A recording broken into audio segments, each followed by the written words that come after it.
এই যে দেখুন, আমি মুগের ডালের ভুনা খিচুড়ি করে নিয়েছি। তো তার সঙ্গে তো একটু ভাজি লাগবে, তার জন্য আমি বেগুনি ভেজে নিয়েছি।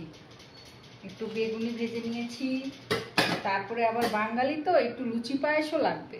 তো আমি একটু লুচি পায়েসও নিয়েছি, পায়েস নিলাম আর একটু গরম গরম ফুলকা লুচি।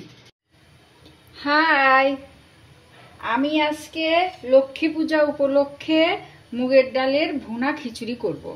তার জন্য আমি এখানে মুগ ডালটা নিয়ে নিচ্ছি। আমি মুগ ডালটা নিয়ে এসেছি, এখন এটাকে খুলে নেব।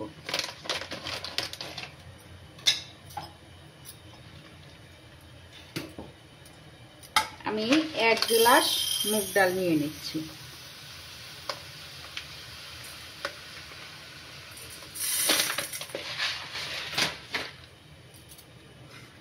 এই যে 1 গ্লাস মেপে নিচ্ছি।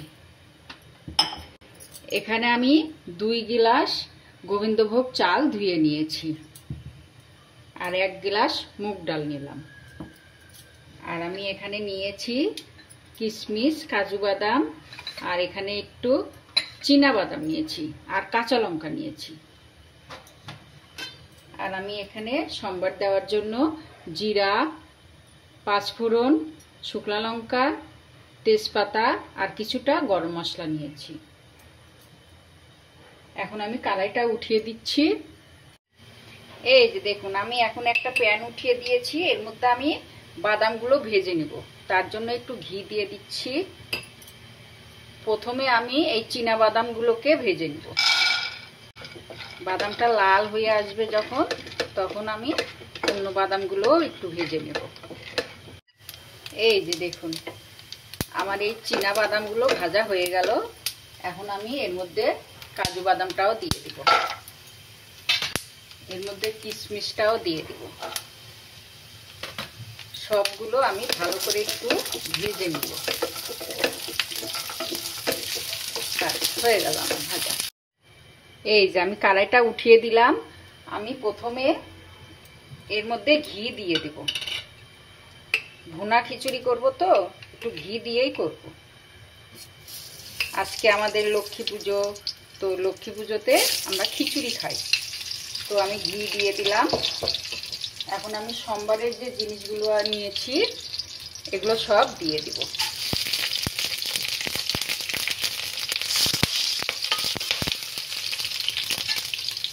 এখন আমি মুগ ডালটা দিয়ে দেব।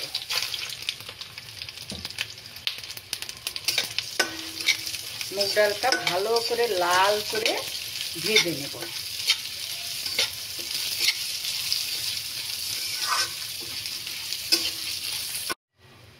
এই যে দেখুন, আমি ডালগুলো ভালো করে লাল করে ভেজে নিয়েছি।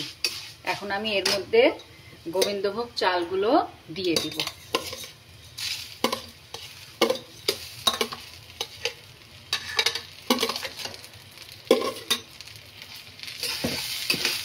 চালটা দিয়ে আর একটু ভাজা ভাজা করে নেব। চালও আমি এর সঙ্গে একটু ভেজে নিচ্ছি। এখন আমি এর মধ্যে গরম জল দেব, তাহলে ভুনা খিচুড়িটা ভালো হবে।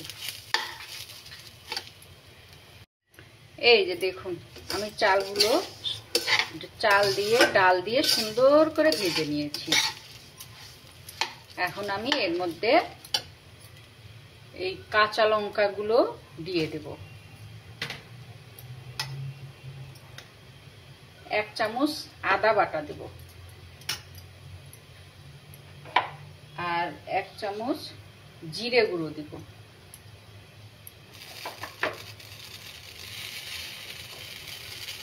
আর 1 চামচ হলুদ গুঁড়ো দেব।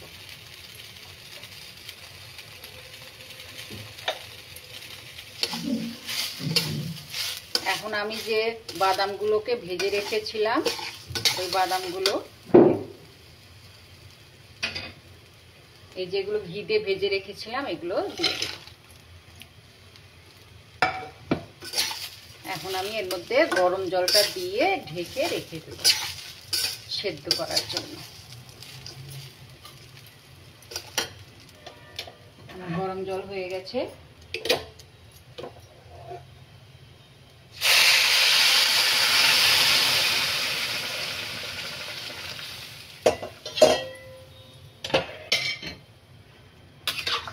এই যে দেখুন ভাজা ভাজা করে নিয়েছি, সব মশলাপাতি দিয়ে দিয়েছি। এখন আমি একে একটু ঢাকা দিয়ে রেখে দেব সেদ্ধ করার জন্য।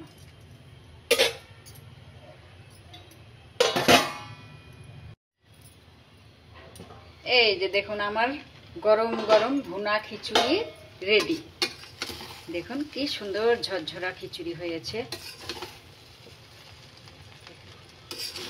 ঝরঝর করে পড়ে যাচ্ছে। এর মধ্যে আমি অল্প করে গরম মশলা দিব, অল্প করে গরম মশলা ছড়িয়ে দেব। ঘি তো দিয়েছি, এখন শুধু ঘি দিয়ে রান্না করেছি। একদম সুন্দর গোবিন্দভোগ চালের সুন্দর একটা গন্ধ বেরিয়েছে, ভোগের খিচুড়ির মতো একটা গন্ধ। গরম গরম খেতে খুব ভালো লাগবে। এই যে দেখুন একদম ঝুরঝুরা।